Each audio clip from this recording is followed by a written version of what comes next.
fight tonight.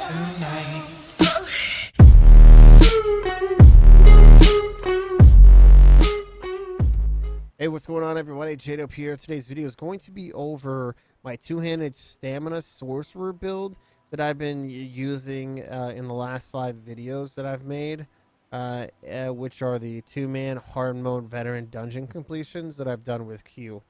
And what we're going to be doing in this video is I'm going to be talking about the build, what I use as far as like traits, enchants, gear, monster sets, pots, food, CP, all that stuff, right? And then I'm also going to be talking about, which I'm going to talk about right now, is what's coming up next with the series or series of videos or whatever, right? What we've at least talked about. Okay, so what we got going on today, which is Wednesday, November 6th, 2019, we're going to be working on 2-manning veteran Black Rose Prison. That's right. It's gonna be tough. I think it'll go pretty decently up until certain encounters, like the second arena last boss encounter. That one's gonna be a little tough. The infusers might be kind of tough. Like the last encounter might be kind of tough on that. The fourth or the third arena, the fourth arena. Certain encounters on that might be rough, and then the very last arena with the last boss, that might be kind of tough as well. Having 2 people grab the gold ghost, we'll see how it goes. We're just gonna go in there and just kind of see how far we can go. See what kind of happens. I think those are gonna be the hardest parts. I think everything else might be okay. So that's what's coming up today. What's coming up in the future? We have talked about doing Moonhunter Keep. We've actually talked about that quite a bit Saturday, and how we're going to do the execute phase. We've talked about doing Bloodroot Forge and Cradle and all the other DLC dungeons. So we have been talking a lot about Moongrave as well, and Lair of Marsalok. Those 2 we have been talking a lot about. We're trying to figure out how we're going to do Lair of Marsalok, which I think I have an idea on how we can do it. And then we've also been talking about Moongrave, which is going to be very, very difficult. I think that's one's going to be. I think that one's going to be, other than Black Rose Prison, that one, that dungeon is probably like the hardest 4-man content out right now. Black Rose Prison, and that one is probably the hardest ones out right now, I think. Mainly because of the healing debuff mechanic. It's just kind of a pain in the ass. So we are thinking about doing some other stuff. It's just going to take us a little bit of time to come out with the rest of these videos and whatnot. As long as we are still cool running the dungeons together, and as long as we still continue to enjoy ourselves making this content, then we'll continue to provide that on YouTube. So, with that being said, that's what's coming up next, and that's pretty much all I want to talk about. Now, let's go ahead and get right into the build. Okay, now let's talk about the build itself. We're going to be talking about, again, we're going to be talking about the traits, the enchants. We're going to be talking about the gear, like pretty much everything. Then we'll dip into the CP and whatnot. So, let's go ahead and jump right into it. So, for the most part, as far as like trash pulls go, it's pretty basic setup. Slime Crawl, 8% extra damage is super nice. Try and get medium here with the vines. Also, just kind of help your damage out. Theo for the trash pulls is super, super great. The 5-piece set right here, well, it gives you minor slayer, but the 5-piece set reduce the cost of your stamina abilities by 8%. And then when you have recently damaged an enemy, when an enemy you have recently damaged dies, you restore 2,000 stamina. That's just super amazing. So that's the reason why we use that. The second set we're going to be using is Advancing Yokita and I'll tell you why. Advancing Yokita, the reason why we have been using this one is because if we're not getting any synergies, there's no reason to run Lokis, right? There's absolutely no reason to run Lokis if you can't get a synergy. So some encounters I have been running advancing Yokita. Some boss fights I knew for a fact that I wasn't going to get that much synergies, so I put on advancing. Like Depths of Malatar, I wasn't getting a crap ton of synergies, so I swapped over to advancing, and then everything went fine. I mean, everything went fine with Loki's as well. It just it's if you're not getting a bunch of synergies or at least a synergy on cooldown, it's debatable whether or not Loki's is better or not. So I just knew there were certain times that I wasn't getting synergies, so I swapped to advancing Okita, and we continued. So this is really good for advancing. As far as like the story and stuff, I have all bloodthirsty. You want at least 2 bloodthirsty, at the very least. So make sure you have at least 2 bloodthirsty, if not 3. As far as the 2-hander goes, I have sharpen here, and that's kind of what you want. And then I'm also using double dot poisons. This helps out tremendously. As far as the bow goes, I am using the master bows because for whatever reason, Zos is nerfing a lot of stuff. So master's bow, poison injection, it increases damage quite a bit, so it helps out. You definitely want this infused, and you will be using in the cell poison injection in the cell. Because it's going to proc that weapon damage enchant, keep it going. So the second setup that I would run so this is what I use for trash, right? Now the second part that I would use, and I've also used this for boss fights too. Now the second setup I would consider running would be advanced or VO and Loki's. Again, if you're getting quite a bit of synergies, go ahead and put on Loki's. And that way it'll increase your damage, give you that major slayer. But I would say if it's since you're 2-manning some stuff, and if your stuff is if you're not getting high at least around 40%, 35% synergies, and I really wouldn't worry too much about running Loki's, unless you're worrying about running Loki's and then trying to use it in conjunction with your ulti. Then you can pop a synergy and pop your ulti, and you could do it that way as well. But there was a few times that I just didn't get any synergies, and it wasn't Q's fault. It's just sometimes he just can't throw any, or I just can't grab.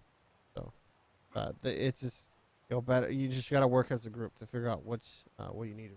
But Loki's too. I have 2 bloodthirsty. I just recently got 50 transmute crystals. I think I'm gonna wait until I get 100 to transmute both of these. This one to bloodthirsty and this one to sharpen. But we'll work on that later. But that's what I do have. What you would want is the other bloodthirsty here and the sharpened here. Another setup that I did run, which was Reliquin, Loki's, and Grundwolf. I did use this once on a boss fight, and I can't remember which one it was, but it actually helped out quite a bit. And this is actually really good. I think I only have the heavy here as far as the helmet goes. Let me get a drink of water. Excuse me, sorry about that. So I only have the heavy here, and then of course the medium shoulders, but of course all divines. I did throw this on because I did have sustain issues, even with orbs sometimes, and so that's why I threw on Grundwolf here, and it seemed to still be fun. And then of course, if you wanted to use advancing, not getting any synergies, Grundwolf would also be good. So those are the setups that I have as far as like skills go, sets go. Majority of the time is running VO and Loki's. And again, if I had any sustain issues, Grundwolf was the way to go. As far as the skills go, uppercut, I did do cleave for was it brawler? I think it was. What was that set? Yeah, brawler skill. So I did use brawler every once in a while. I don't know why this is not. There we go. Let me put it up here. So, like I said, I was using brawler every once in a while, and it just wasn't doing enough damage uh, to, I was trying to hit like a majority of the ads and stay there longer, get a shield and whatnot. It was honestly 10 times better to just sit there and uppercut the shit out of one ad and then just reverse slice on ads that were getting close to execute, and then just reverse slice them down. And then, that was like the best way to do it. So Brawler is nice if you have a crap ton of ads and if you just want to survive and take forever to kill shit. But uppercut's the way to go. Or excuse me, Wreck and Blow. Trap Beast, obviously here. This one gives you the fighter's ability, extra damage, and then super nice. We are using the pet here. The pet actually gives us a little bit of extra health. Where is that? Here we go. Increase your max health by 8. Oh my god, you guys can't even see. Let me remove that. My apologies. So Fighters Guild, we'll go back to that. 3% extra damage, and then plus when you kill somebody, you get 9 ulti or whatever. But the Daedric here, Daedric summoning here, the 8% extra health that you get is actually super nice. So running a pet here actually is pretty cool too, because it does some physical damage and you never have to activate it. The only time you have to activate it is when you spawn it. So it's super nice to have. And plus sometimes if you check out the which one was it? It was Depths of Malatar first boss. If you watched on the one encounter by the door, by the entrance door, you'll see that the boss targets the ad and it doesn't drop the AoE on the ad. It just stays there. It was just super cool. So pets do take aggro on some ads, so it's just also nice. That's just a kind of like a perk with it. The second set is the Bound Armaments, and that's one comes from Daedric Summoning as well. This is just a super nice, it's just a really nice skill. It's more or less like, what is it, Merciless Resolve from the Nightblade skill. It kind of sucks that it's like literally almost the same, but it is super, super nice to have. I know it says it does 39 physical damage, but it's actually a lot more. When I proc this, and I have a lot of stuff already procced, like my weapon power pots and stuff like that procced. This thing has been hitting, I think the lowest it hit was like 6k, but I think the average that it hits for is like about 9,200, 9,500, whatever. And the highest I've seen it hit for was, I think it was like 17 or 18 or something like that per hit. So it's pretty nasty. This can do a shit ton of damage really quick. So you definitely want to run this and keep this going. Keep it up. Basically what this does, you light attack. You have this up, you light attack. Every fourth light attack, throw this at the whatever ad, and it'll do quite a bit of damage. You'll see. It's pretty nasty. Next skill, Reverse Slice. This is just super amazing. Trash pulls, ads, anything. Super great. What I like to do, honestly, is I'll uppercut depending on what I see. If it's an ad or if it's one of the more powerful, higher health ads, I'll uppercut that a little bit.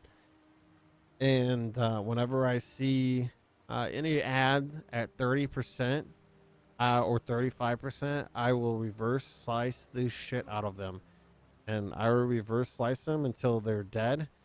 And then that will cause so much damage to every ad around you. And so that way, by the time that you're done killing that one ad from 30%, another ad will take that damage. Will take continuous damage from this. And then you can just immediately, as soon as that one ad's dead, turn to the other ad, do reverse slice that other ad, and just kind of, work it like a train. Just keep going down.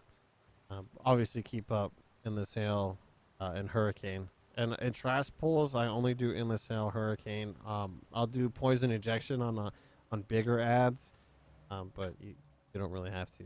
And then I'll hit this on bigger ads. But majority of the time, I just do this, and then reverse slice everything. Dawnbreaker of Smiting. This is super, super nice to have. This one stuns enemies for a little bit, and it is so incredibly helpful on some ad pools when the tank is down or whatever, and they just rezzed or whatnot, or you just need to hurry up and do just a quick burst damage. This right here is just super nice for ad phase. Super super. This Fang there, I think I used it a few times. I think I used it quite a bit on Masters of Sacrifices in the with the wolves to knock them down and then start reverse slicing them. Scoutcaller Peak, I think I used it on the Lemonade ad. And I think I used it quite a bit on Depths of Melitar, the fourth, the boss encounter right before the last boss. The ad that splits into four. I think I used that a few times there as well, because it does okay burst. It's okay. It's nothing super amazing or anything, but it's pretty good. Not bad. As far as the back bar, this is normally what my bar setup was, and dependent, and then my front bar was normally like this. Back bar was an ejection, and this is really good. If you don't have the master bow, I wouldn't worry too much about hitting this. I would still try and hit it, but at 25%, I really wouldn't worry about it too much. I would just do endless hail, make sure, endless hail, and then go right back to reverse slice. But if you have master bows, definitely hit poison injection there. It's up to you whether or not, if you don't have the master bow to hit poison injection, it's going to give a little bit of extra damage, but I think you could do more damage with reverse slice. So of course in the sail, just to kind of keep that ticking longer. The pet again, obviously, because you have to have it on both bars. Resolving vigor. This heals ridiculous over 4 seconds. It's just super nasty. Well, hurricane, obviously, gotta have this up. Increases your physical and spell resistance. It gives you minor expedition. And it's just a continuous dot too, so it's just super nice as well. Greater Storm Atro, one that lasts longer, super super nice on boss fights. And then and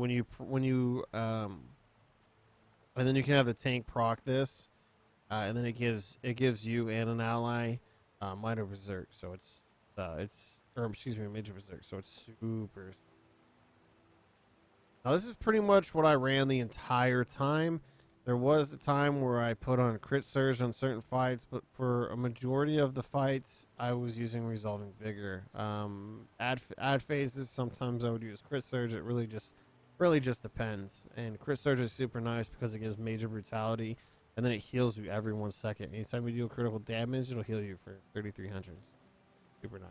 And this can crit too. Nice.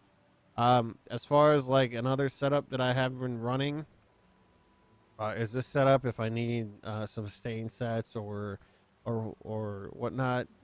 This is another setup that I was running as far as skills go. I would do uppercut, bound armaments, and I would add consuming trap. This is super nice because it puts on like a pretty decent dot, and when the ad dies. So if you have a lot of ads or something like that, or during a boss fight, you could throw this on and then get some stam and health back once they die. So it's super nice to have. I think I used this actually in Frostvault a few times, and I've used it a few different times. I've used this setup a few times. Vigor, I would put Vigor on my front bar because most of the time you didn't have to go with the back bar that much. Reverse slice, Dawnbreaker, smiting, poison injection, endless hail, trap beast on the back bar, and then I would do crit surge and hurricane, and then of course the atro, and then again, I know you guys, sometimes I would use ballista. Very very rare, very situational areas that I would use ballista. Basically, when I needed to burst something down extremely fast, just so I could get more damage on the boss or whatnot. Excuse me. Let me see if there's anything else as far as like mentioning. I don't think so. I mean, this would be situational too if you wanted to use race against time instead of trap beast. If you came against a dungeon or anything like that where you had to you kept getting slowed down, like Dubson Malatar did use this once or twice, and I just didn't like it. I didn't have enough damage. Trap Beast does pretty decent damage. It doesn't do a shit ton of damage, but it does okay damage. And while this does literally nothing besides give you minor force, so it's just kind of better to have Trap Beast going. Definitely keep your Undaunted up, your Undaunted passes and whatnot. Oh, medium armor. Get all these going. Each piece of armor, medium armor equipped, it increases that current bonus going. Same thing here. All this stuff. Make sure you obviously have agility. 15% extra weapon damage is nice. If you do have any heavy armor sets, which I think I do on F3. Is it F3 or F4? Yeah, here it is. F3. This is with my Grundlewolf. And this actually helped out a little bit. It's not a crazy amount of difference, but it does help out. Just 90 minutes. Two-hander. You mainly only need these right here. You really don't even need this one if you don't want it. Bow in the sale. Magnum shot. We only use this one for Frostfault hard mode, and then it kept DCing us, so kind of just don't even need that, I guess.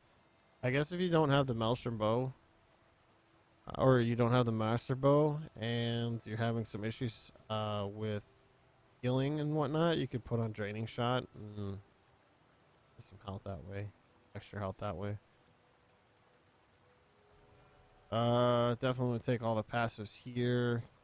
There has been a time that I did use Absorption Magic, Absorption Field, and this was a few times that we tried this. And I can't actually remember where. I think it was on Depths of Malatar, the ad phase. Yeah, it was on those. We were because they kept throwing the gates on us, so we would throw them back. We were just trolling there. And that's pretty much it. You want these two here, Bound Armaments, obviously all these, Hurricane, Surge.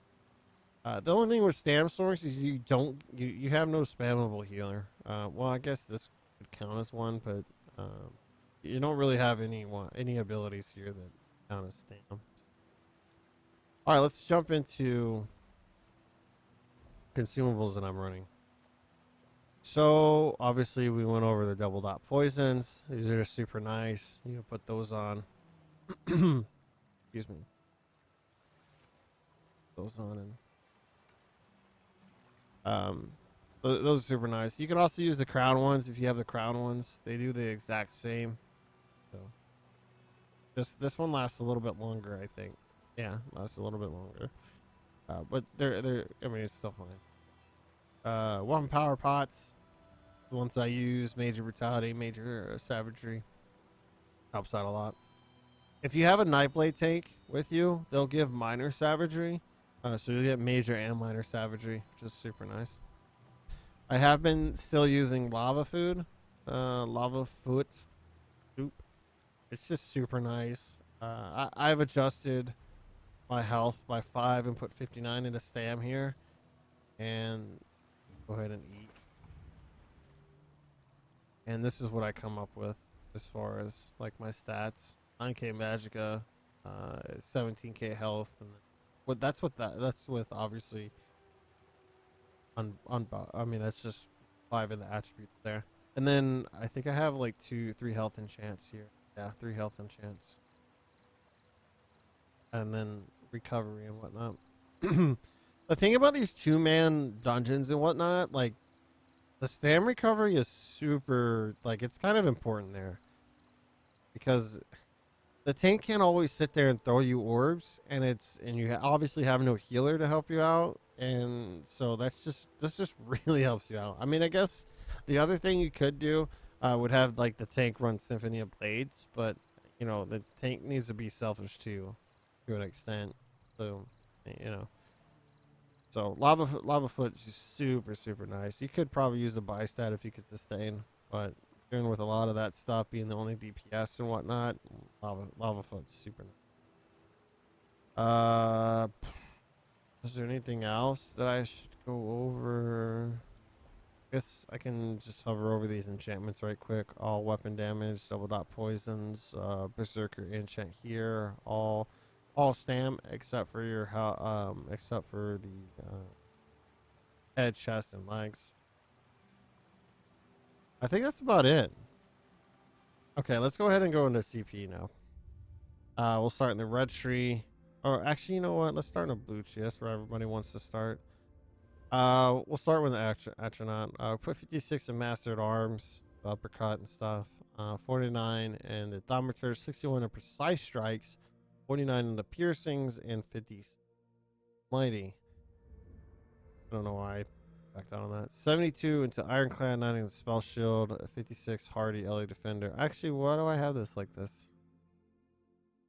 What was I doing and why did I have this like this? I can't remember. I forgot what I was doing. Anyways, whatever. 72, 9, 56 here in hardy, 56 LA defender, 40 thick skin. I put 37 in quick recovery. And as far as depths of Malatar, there's literally on the last boss. Excuse me. If the obviously you're not going to be able to take his light attacks, the main boss, so you don't have to really put any into hardy. You want to put majority of them into LE defender because that's everything that you're getting hit by. Fire, literally everything that hits you on the last boss of Death of Malatar is all going to be elemental damage. So I took everything out of hardy, put a majority into LE defender, spell shield, and popped this up to 81, and it helped out a lot.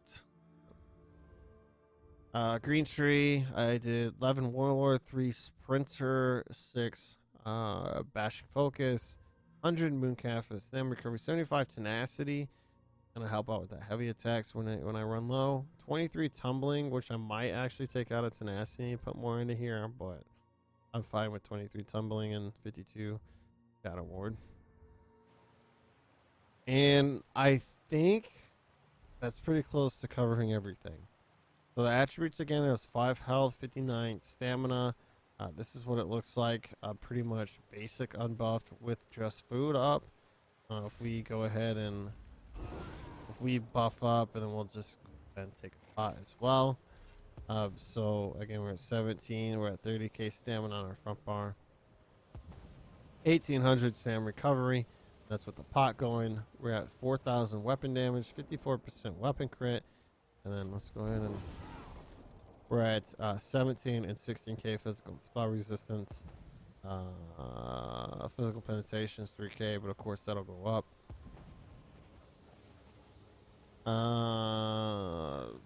Shadow Moonstone. That's pretty much it, I guess. That's pretty much it. If there's anything at all that I may have missed, let me know. Of course, I am on orc. I don't think there's anything else that I need to go over at all. I really don't think so. I went over the gear, monster sets, stuff like that. I don't think there's anything else. Well, if I miss anything, go leave it in the comment sections down below. Again, if you want to talk alternative sets, do that in the comment section down below as well. As far as like races you could do, orc would probably be just like the best in general. I'm sure you could probably get you don't do well with red guard or fucking wood elf or whatever if you wanted to. I chose orc because the extra damage you get from them and whatnot. All right, well, again, I appreciate you guys watching the video, and I know it's a little bit more lengthier than what most videos normally are, but you know, this is for 2-man hard mode content. So hopefully it helped out. Hopefully it helped you guys out. Thanks again for watching, and we'll see you in the next video. If you guys decide again to come through on Twitch today, which will be Wednesday, November 6th, Wednesday, we will be attempting Veteran Black Rose Prison on Vet. So just the two of us. You want to tune in for that, 5 p.m. Central, 6 p.m. Eastern, 4 p.m. Mountain Time, and again, if you live on the West Coast, 3 p.m. Thanks again. Have a good night or a good day or whatever, whenever you're watching this, and we'll see you in the next video.